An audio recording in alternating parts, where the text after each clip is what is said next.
नमस्कार, तुम्ही ऐकत आहात वेणुध्वनी 90.4 FM KLE गणसू. केली फार्मा औषधीय ज्ञान या सिरीज प्रोग्राम मध्ये मनीषा तुमचं स्वागत करते. ज्यामध्ये आज आपण आपली औषधं योग्य वापर आणि योग्य माहिती या विषयावर ते ऐकणार आहोत. आपल्याला मार्गदर्शन करतायत doctor Shailendra Suryavanshi, assistant professor, department of pharmaceutical analysis, केली औषधीय विज्ञान महाविद्यालय बेळगावी, जे असिस्टंट प्रोफेसर आहेत डिपार्टमेंट ऑफ फार्मास्युटिकल अनालिसिस, केली औषधीय विज्ञान महाविद्यालय बेळगावी येथे.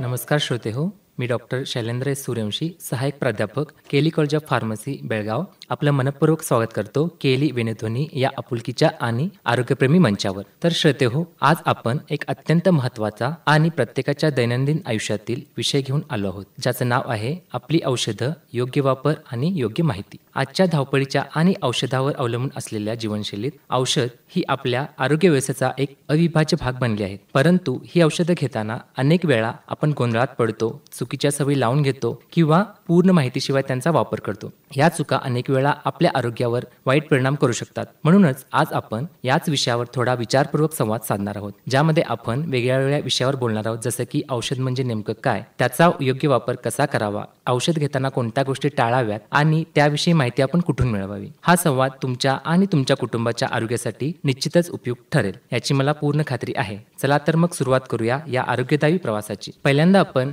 औषध म्हणजे नेमकं काय या विषयावर बोलू. तर औषध म्हणजे हे असं एक रसायन आहे किंवा असा एक नैसर्गिक पदार्थ आहे, ज्याचा उपयोग आजार बरा करण्यासाठी किंवा काही वेळेला त्या आजाराची लक्षणे कमी करण्यासाठी किंवा शरीरातील एका जैविक प्रक्रियेला नियंत्रित करण्यासाठी होतो. औषधं ही भरपूर प्रमाणात उपलब्ध असतात, जसं की गोळ्या, कॅप्सूल्स, सायरप, इंजेक्शन, मलम, इनहेलर्स अशा वेगवेगळ्या रूपात ते उपलब्ध असतात. प्रत्येक औषधाचं विशिष्ट असे एक कार्य असतं. काही जंतू नष्ट करतात, जसे की आपण त्यांना अँटीबायोटिक्स असं म्हणतो. काही वेदना कमी करतात, जसे की आपण त्यांना पेन किलर्स असं म्हणतो. काही औषधं ताप कमी करतात, जसं की आपलं उच्च तापमान बॉडीचं कमी झालं असतं त्यावेळेला ते कमी करण्यासाठी वापरतो, त्याला आपण अँटीपायरेटिक्स असं म्हणतो. काही औषधं रोग नियंत्रणात ठेवण्यासाठी उपयोग करतो, जसं की बीपीची औषधं किंवा डायबिटीस मधुमेहावरची औषधं. तर काही लसीच्या स्वरूपात आपण रोगापासून संरक्षण करण्यासाठी वापरतो, जसं की आपण कोरोनामध्ये कोरोनाची लस वापरली. औषध हे डॉक्टरांच्या सल्ल्याने योग्य मात्रेत, योग्य वेळेला आणि योग्य कालावधीत घेतली पाहिजेत, कारण चुकीची पद्धतीने घेतलेली औषधं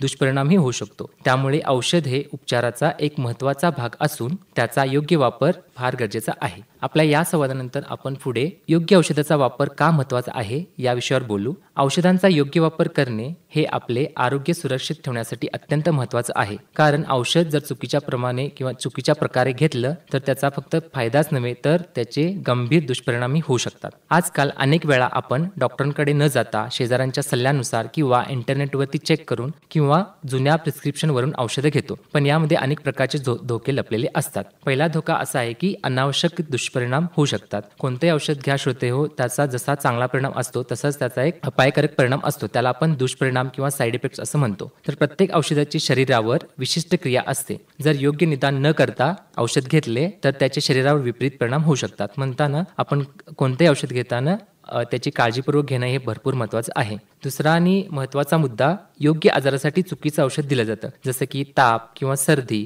सारखी लक्षणे हे प्रत्येक आजारामध्ये दिसून येतात, ते एकाच आजारांवरती दिसून येत नाहीत. त्यामुळे लक्षणावरून अंदाज ठरवून औषध घेणं कधीही धोकादायक आहे. तिसरी महत्त्वाची गोष्ट म्हणजे अँटीबायोटिक प्रतिकारक शक्ती, ज्याला आपण अँटीबायोटिक रेजिस्टन्स असं म्हणतो. चुकीच्या पद्धतीने अँटीबायोटिक्सचे सेवन केल्यास शरीरात जे जीवाणू आहेत ते जीवाणूंमध्ये प्रतिकारक शक्ती निर्माण होते आणि पुढे जाऊन त्या अँटीबायोटिक्सचे औषध काम करेनासं होतं आणि गंभीर संसर्ग बरा करणे कठीण होऊन जातं. काही औषधं अशी असतात जी आपण सल्ल्यानुसार घेतली किंवा कंटिन्यू सातत्याने घेत राहिलो तर त्याचं व्यसनातही रूपांतर होतं. जसं की आपण काही वेदनाशमक औषधं ज्याला आपण पेन किलर्स म्हणतो किंवा झोपेची औषधं किंवा मानसिक आरोग्यावरील औषधं ज्याला आपण सिडेटिव्ह, हिप्नोटिक्स किंवा अँटीसायकोटिक, अँटीडिप्रेसंट अशी औषधंही म्हणतो. ही औषधं दीर्घकालीन डॉक्टरांच्या सल्ल्याशिवाय किंवा डॉक्टरांच्या मार्गदर्शनाशिवाय घेतल्यास किंवा त्याचा आपण वापर केल्यास त्याची आपल्याला सवय लागते आणि त्याचं व्यसनातही रूपांतर होऊ शकतं. म्हणूनच श्रोते हो, कोणतेही औषध घेताना डॉक्टरांचा सल्ला, योग्य निदान आणि निर्देशानुसार औषधांचा वापर करणं अत्यंत महत्त्वाचं आणि आवश्यक आहे. औषधं उपचारासाठी आहेत, पण त्याचा चुकीचा वापर त्रासदायकही ठरू शकतो. या आपल्या संवादानंतर आपण पुढे औषध घेताना कोणत्या गोष्टी लक्षात ठेवायला पाहिजेत किंवा लक्षात ठेवण्यासारख्या गोष्टी आपण पाहू. तर औषध घेताना काही मूलभूत गोष्टी लक्षात ठेवणं अत्यंत आवश्यक आहे, कारण औषध योग्य पद्धतीने घेतल्यास त्याचा आपल्याला नक्कीच फायदा होतो आणि दुष्परिणामही कमी होतात. चला या गोष्टी आपण पाहूया. तर पहिली महत्त्वाची गोष्ट आहे जी आपण कोणतंही औषध घेताना लक्षात ठेवायला पाहिजे की डॉक्टरांचा सल्ला. कोणतंही औषध सुरू करायच्या अगोदर किंवा ते थांबवायच्या अगोदर आपण डॉक्टरांचा सल्ला घेणं भरपूरच महत्त्वाचं आहे. स्वतःहून औषध घेणं किंवा ते मध्येच थांबवणं किंवा धोकादायक ठरू शकतं. जसं की आपल्याला डॉक्टर्स एक प्रिस्क्रिप्शन लिहून देतात, त्याला आपण कोर्स म्हणतो. तो कोर्स 8 दिवसाचा असेल किंवा 15 दिवसाचा असेल किंवा महिनाभराचा असेल. तर हे 8 दिवस 15 दिवस किंवा महिनाभर झाल्यानंतर आपण दुसरा कोर्स चालू करण्या अगोदर डॉक्टरांचा सल्ला घेणं भरपूर महत्त्वाचं आहे. जसं की आपल्याला त्या आजारावरती आपल्याला उपाय चांगले दिसतात म्हणून आपण काय करतो की न डॉक्टरांना भेटता आपण ते प्रिस्क्रिप्शन कंटिन्यू करतो. तर असं न करता ते प्रिस्क्रिप्शन कंटिन्यू करण्या अगोदर आपण डॉक्टरांना भेटून की आपली जी काही तब्येतीची हालचाल आहे ती त्यांना सांगून बोलून त्यांच्या सल्ल्यानुसार आपण हे प्रिस्क्रिप्शन कंटिन्यू केलं पाहिजे. तर दुसरी आणि महत्त्वाची गोष्ट अशी आहे की औषधांची वेळ आणि मात्रेचं पालन. तर श्रोते हो, प्रत्येक औषध एक ठराविक वेळाने जसं की सकाळी किंवा दुपारी किंवा संध्याकाळी योग्य मात्रे, जसं की त्याला आपण डोस किंवा स्ट्रेंथ ऑफ द ड्रग असंही म्हणतो किंवा स्ट्रेंथ ऑफ द मेडिसिन असंही म्हणतो, ते योग्य मात्रेत आणि पर्टिक्युलर किंवा ठराविक वेळेमध्येच घेतलं पाहिजे. जर आपण वेळ चुकवली तर औषधाचा प्रभाव कमी होतो किंवा ते औषध कमी प्रमाणात वर्क करू लागतं किंवा काही वेळा अनावश्यक साईड इफेक्ट्स, ज्याला आपण साईड इफेक्ट्स असं म्हणतो, जर ते आपण पर्टिक्युलर टाईममध्ये किंवा पर्टिक्युलर वेळेनुसार जर घेतलं नाही किंवा पर्टिक्युलर डोसने जर घेतलं नाही तर त्याचा साईड इफेक्ट्स जाणू शकतात. त्यामुळे दुसरी महत्त्वाची गोष्ट, पहिली महत्त्वाची गोष्ट डॉक्टरांचा सल्ला, दुसरी महत्त्वाची गोष्ट औषधांची वेळ आणि मात्रेचं पालन करणे हे आपलं कर्तव्य आहे. तिसरी आणि महत्त्वाची गोष्ट म्हणजे जे आपण लक्षात घ्यायला पाहिजे, जे कोणते औषध असो की ते औषध अन्नासोबत घेणं जरुरी आहे की उपाशीपोटी. काही औषधं अन्नासोबत घेतल्यास त्याचा चांगला परिणाम होतो, तर काही औषधं उपाशीपोटी घ्यायला लागतात. जसं की आपण त्यांना म्हणतो की पित्तावरचे औषध किंवा अँटासिड्स वगैरे म्हणतो. ती अशी काही औषधं असतात जे आपण अन्नासोबत, जसे की थोडी औषधं उपाशीपोट घेणं गरजेचं असतं. तर हे सर्व आपण डॉक्टर किंवा आपण फार्मासिस्टकडून स्पष्ट करून घेणं तितकंच गरजेचं आहे.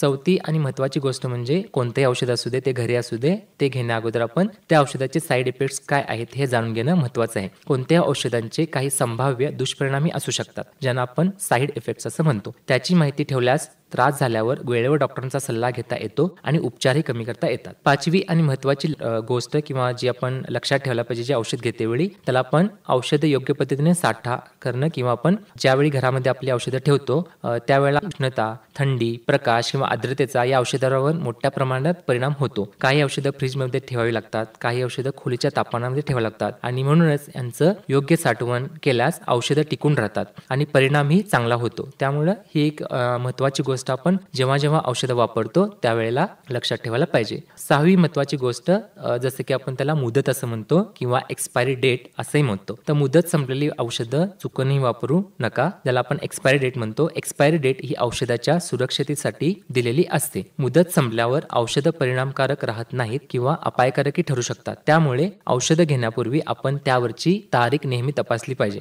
जसं की त्याला आपण एक्सपायरी डेट किंवा मुदत संपलेली तारीख असंही म्हणतो. शेवटी औषध म्हणजे उपचाराचं एक साधन आहे. ती योग्य पद्धतीनं, योग्य वेळी आणि योग्य मार्गदर्शनाखाली वापरल्यासच ती आपल्याला आरोग्याकडे किंवा चांगल्या आरोग्याकडे घेऊन जातात. या आपल्या संवादानंतर श्रोते हो, आपण आपल्या पुढच्या संवादामध्ये बोलणार आहोत, ज्याचा विषयाचं नाव आहे की OTC, औषधं आणि स्वमर्जीनं औषधं घेण्याचे धोके. OTC म्हणजे काय? तर OTC म्हणजे ओव्हर दी काउंटर ड्रग्स किंवा ओव्हर दी काउंटर मेडिसिन्स, ज्याला आपण ओव्हर दी काउंटर औषध असंही संबोधतो. ही औषधं अशी आहेत की जी आपल्याला डॉक्टरांच्या प्रिस्क्रिप्शन शिवाय किंवा डॉक्टरांच्या सल्ल्याशिवाय आपण थेट मेडिकल शॉपमध्ये जाऊन किंवा औषध दुकानामध्ये जाऊन आपण घेऊ शकतो. उदाहरणार्थ जेव्हा आपल्याला सर्दी, ताप, ॲसिडिटी, डोकंदुखी किंवा अंगदुखीसाठी आपण ज्यावेळेला औषध घेतो त्यावेळेला ही औषधं डॉक्टरांचा सल्ला न घेता आपण डायरेक्ट मेडिकल शॉपमध्ये जाऊन ती घेऊ शकतो. अशा काही औषधांचा समावेश OTC औषधं या प्रकारात होतो. पण हे औषधं जसं सहज उपलब्ध असतं तरी त्यांचा अति किंवा चुकीचा जर आपण वापर केलो तर ते धोकादायक ठरू शकतं. यातील मुख्य धोके असे की पहिला धोका असे आहे की अति प्रमाणात जर ही OTC औषध जर घेतलो तर ती आपल्याला अपायकारक ठरतात. जसं की OTC औषधं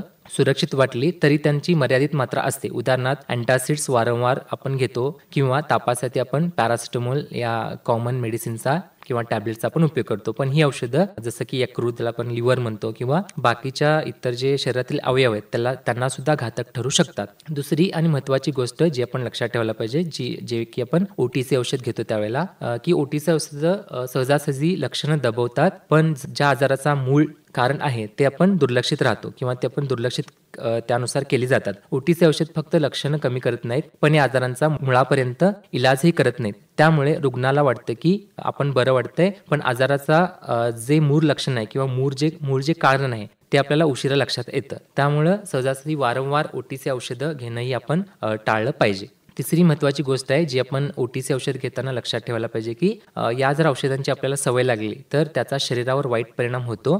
काही औषधं जसे की झोपेच्या गोळ्या, ज्याला आपण सिडेटिव्ह आणि हिप्नोटिक्स, किंवा वेदनाशामक औषधं ज्याला आपण अँटीपायरेटिक्स किंवा पेन किलर्स असं म्हणतो, यांचा सतत वापर केल्यास शरीराला त्याची सवय लागते. त्यामुळे त्या औषधांशिवाय आपल्याला झोप येत नाही किंवा वेदना सहनशक्ती कमी होते. हळूहळू मग ही औषधं व्यसनाच्या माध्यमात धोका निर्माण करतात. म्हणूनच ओटीसी औषधं जरी तात्पुरती मदत करत असली तरी ती डॉक्टरांच्या सल्ल्यानुसार घेणं तितकंच महत्त्वाचं आहे. कोणताही त्रास जर वारंवार होत असेल तर त्यामागचं कारण शोधणं आणि योग्य उपचार घेणं आवश्यक आहे. औषधांचा आत्मनिर्भर वापर न करता सावधपणे आणि शहाणपणाने करणं तितकंच महत्त्वाचं आहे. आपल्या या मुद्द्यानंतर आपण आपल्या पुढच्या मुद्द्याकडे जाऊयात, ज्याचं नाव आहे की आपण अँटीबायोटिक्स